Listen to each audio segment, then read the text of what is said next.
Good evening, everyone. Let's start with Indian political thought for CUET PGPS. And first one is Raja Ram Mohan Roy, the father of Indian Renaissance and liberal reformer. And he is also known as the first modern man of India because he was the first person who stood against all the social ill that were prevalent at his time. So he stands as one of the earliest architects of modern Indian political thought. He was a visionary social reformer and pioneer of Indian liberalism.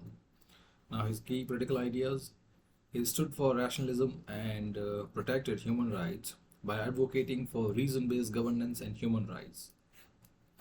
He also supported freedom of expression, religious tolerance, and individual liberties, which are essential to good governance.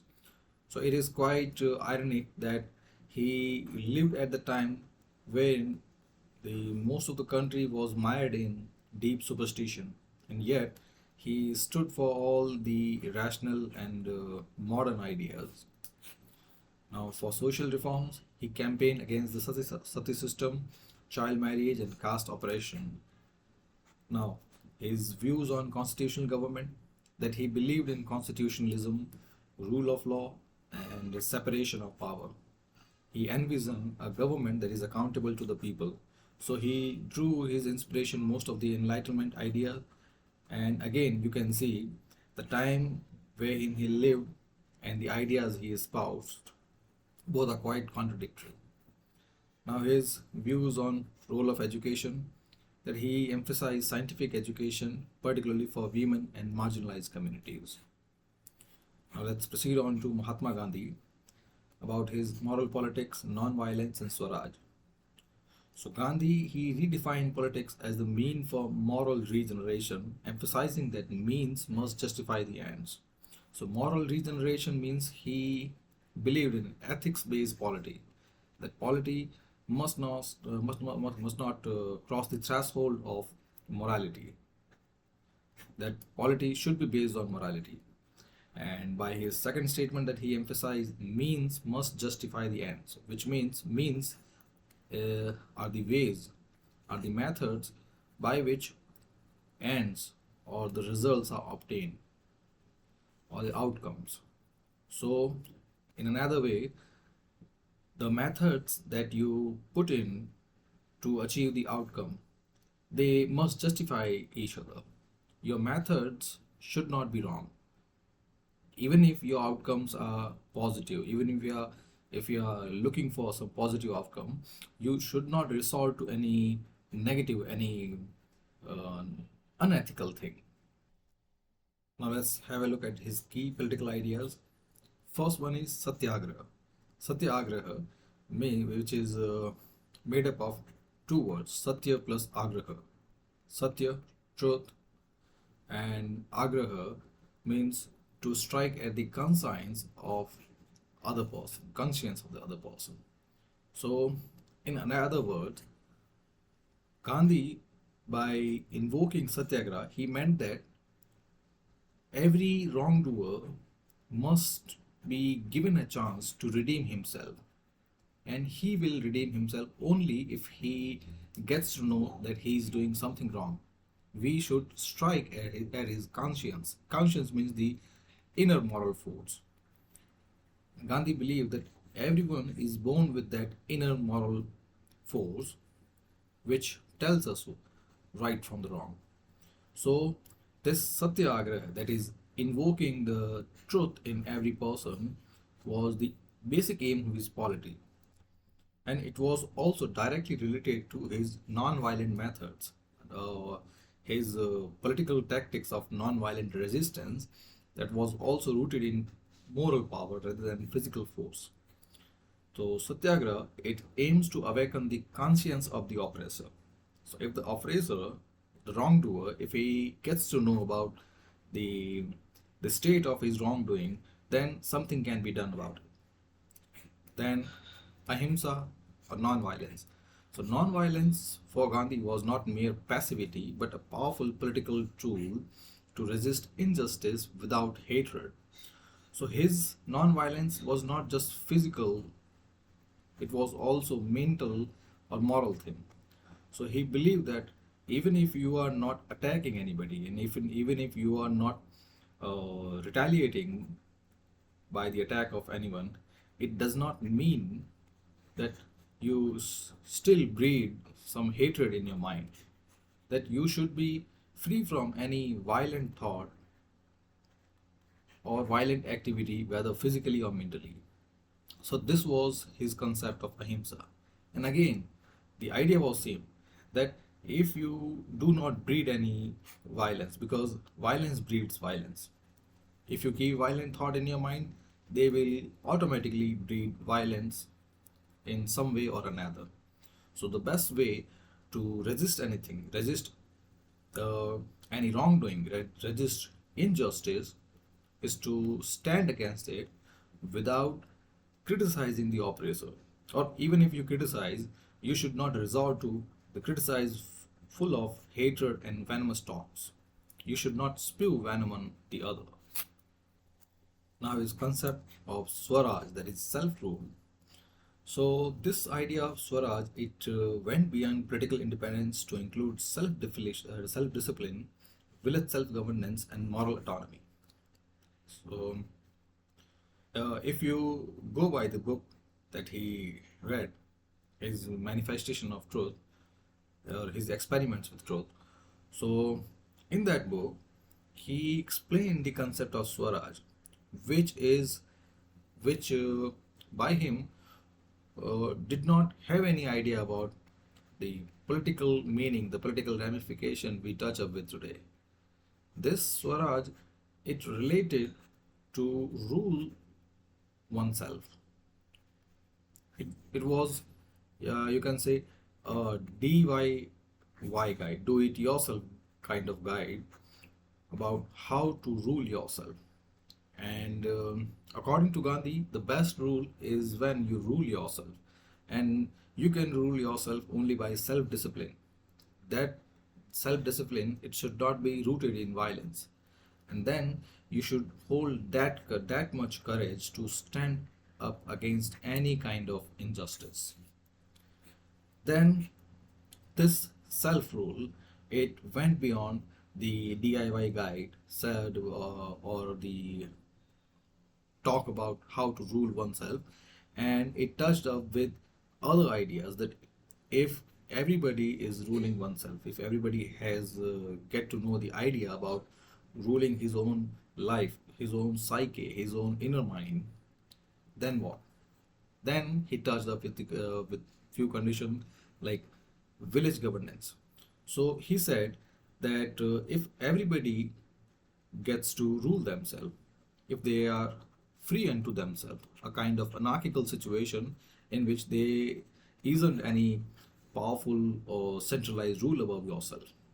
In that case, you, whichever communal group, whichever community you are living in, the smallest of group is village.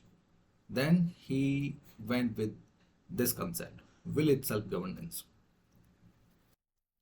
And villages, as you know, are the smallest basic political units in India. So he talked about a kind of governance in which the village autonomy is protected and promoted. Villages should be left to rule unto themselves, to govern themselves. And as you know, village again is the smallest political unit with which most of people are aware, or most of people are familiar with. So this concept was based on familiarity. The people, they know every person in village. So if village is given the autonomy about all the administrative, governance and financial affairs, then people can hold the powerful accountable. Again, the principle of moral autonomy. So moral autonomy was the first concept that I explained, is about ruling oneself. So if you are morally autonomous means your moral axis, for example, what you do in your life, what are your purposes, how you accomplish anything, what are your goals with social, activity you engage yourself in, which social activity you oppose, your level of resistance, all of these things, how much you speak truth, whether you speak truth, all these things, they are your moral axis. And he advocated for moral autonomy by uh, by the principle that every person should resort to or should hold their moral axis together.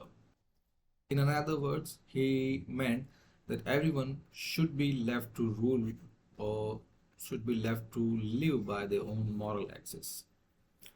And finally, he envisioned a decentralized polity based on Gram Swaraj, village republic. So here are his political ideas. So decentralized polity, it means that the governance system, it is not centralized. Like the power is not concentrated in any headquarter or any central place. Like it's not concentrated in the union government, nor in state government, nor in Jilla Parishad. Power is headquarter in the Gram Panchayat. And this was his vision of village republic, or his vision of village self-governance, that villages should be made republics unto themselves with all the financial and administrative powers. Then his idea of trusteeship.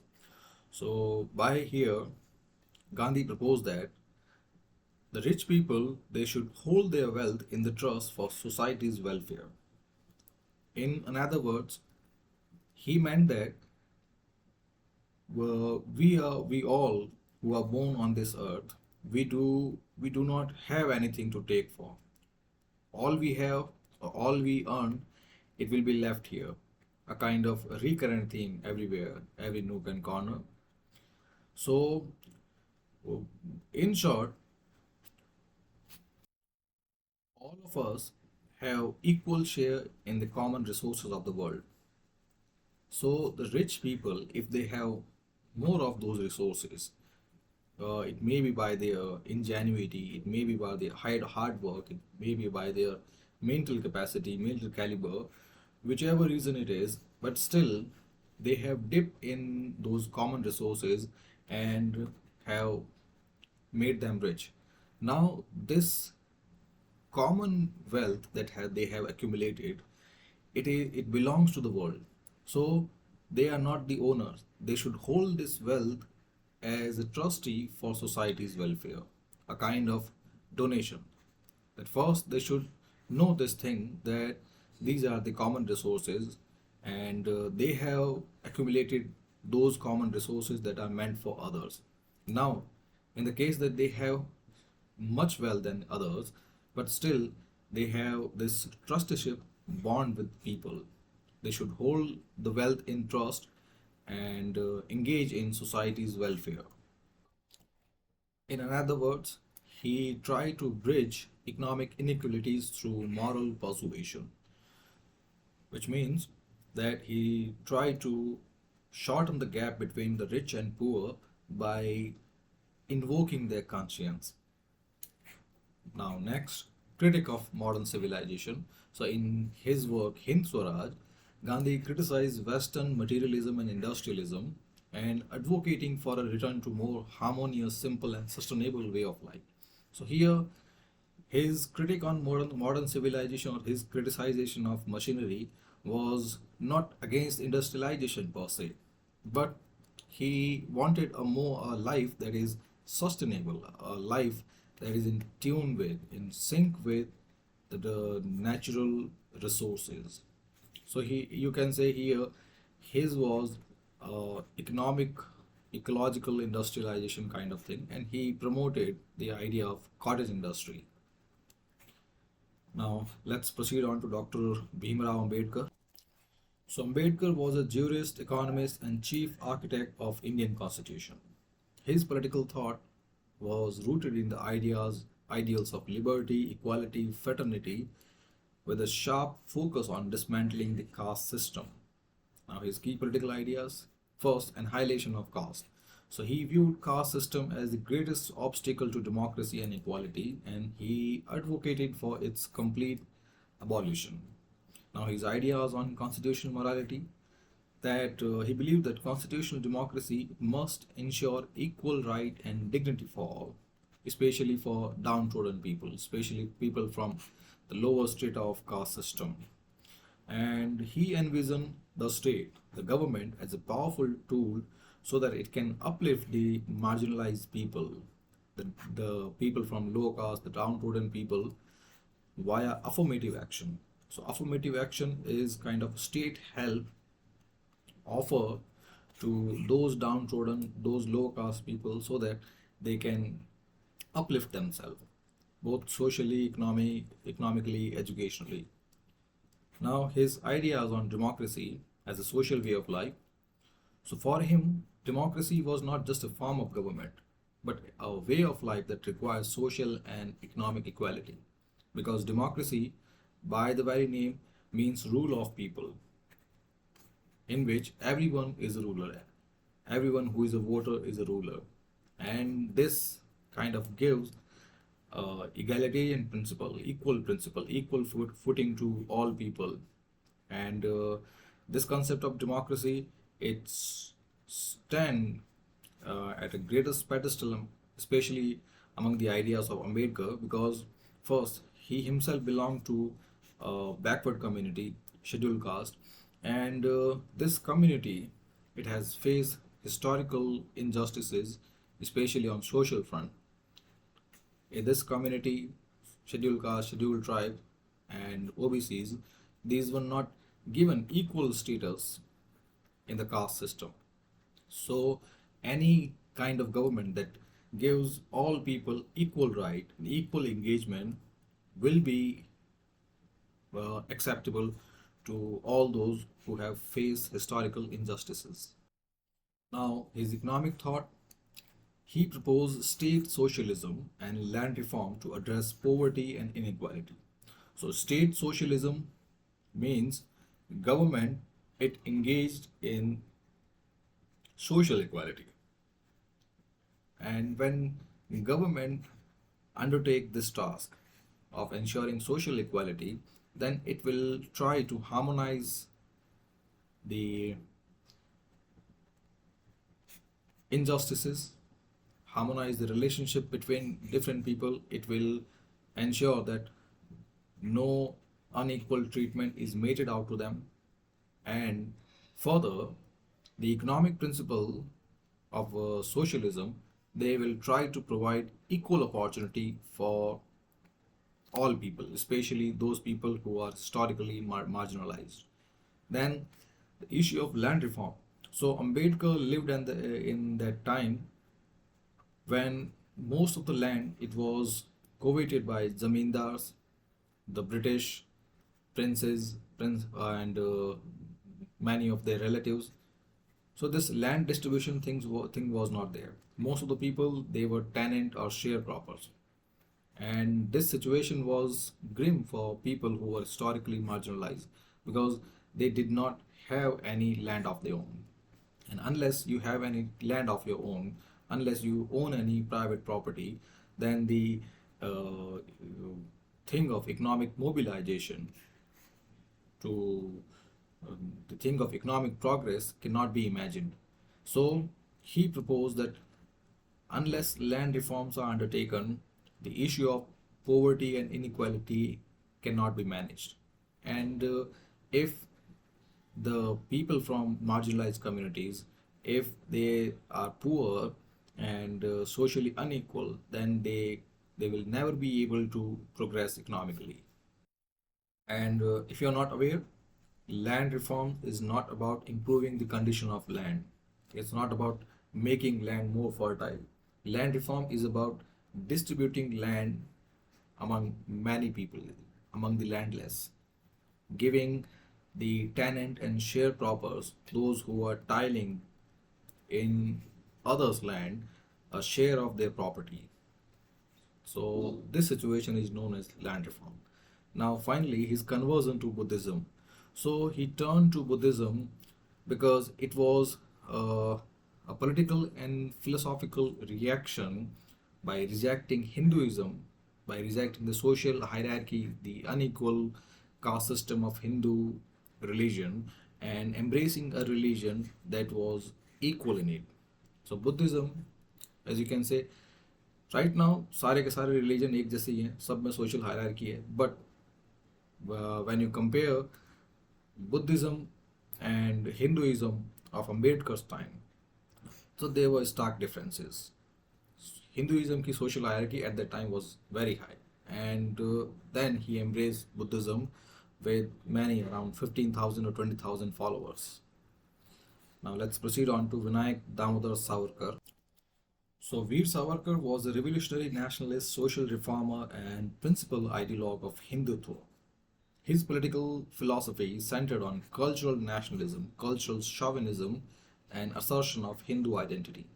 So, cultural nationalism means that India is, as a nation, is a product of its ancient culture, and by Savarkar, it meant the Hindu culture, and he also asserted Hindu identity on the political level.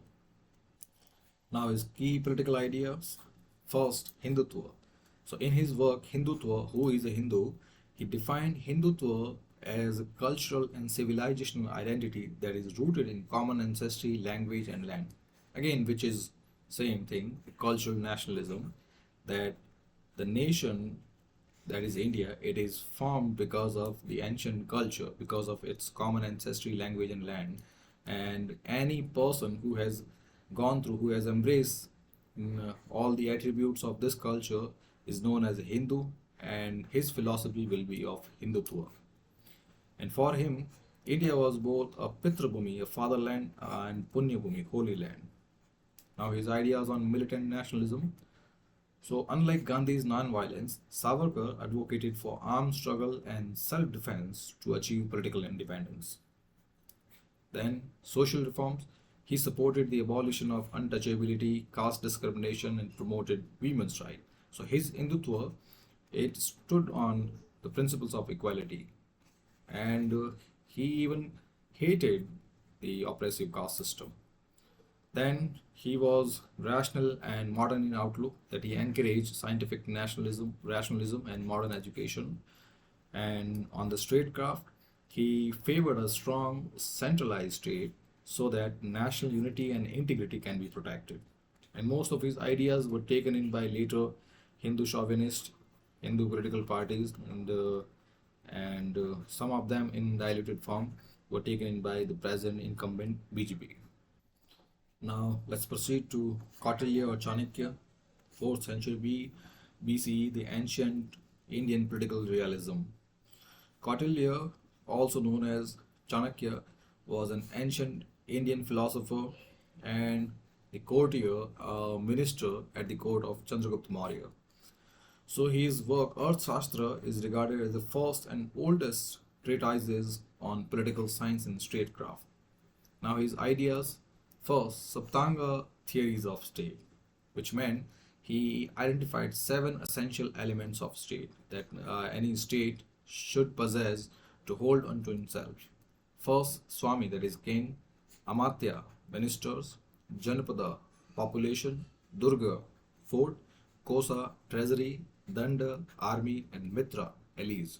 So you can see for any county, any principalities, or any province that is living in 4th century BC, that is around 2500 years ago, his kind of polity was quite centralized and forward looking, that he was not only catering to the domestic issue but the foreign elements as well. Now, his law of jungle, the Matsya Nyaya, or law of fishes. So he acknowledged the law of jungle in politics, where the strong dominate the weak. So for him, a strong state was essential to maintain order. So you can see the first advocacy of realist political theory. Now, realpolitik and Rajdharma. So he combined pragmatism. Pragmatism means practicality, practical nature, with ethics. So he emphasized that ruler must pursue power, but this pursuit of power, it should not turn into greed for power, that they should uphold the welfare of people, and they should not resort to that unfair means to chase this power. Then diplomacy and espionage. So again, as I said, he addressed the foreign elements as well, the foreign affairs as well. So he detailed strategies for alliances, war, espionage, treaties, laying the foundation of modern diplomatic relations. That is 2005 in 100 years ago. Now his ideas on economic governance, that he saw economic prosperity as vital for political stability and recommended strict taxation policies, trade regulation and welfare measures. So you can see Kautilya was quite ahead of his time, around 1000 or 1500 years ahead of his contemporaries. So this is it. Thank you very much, and subscribe the channel.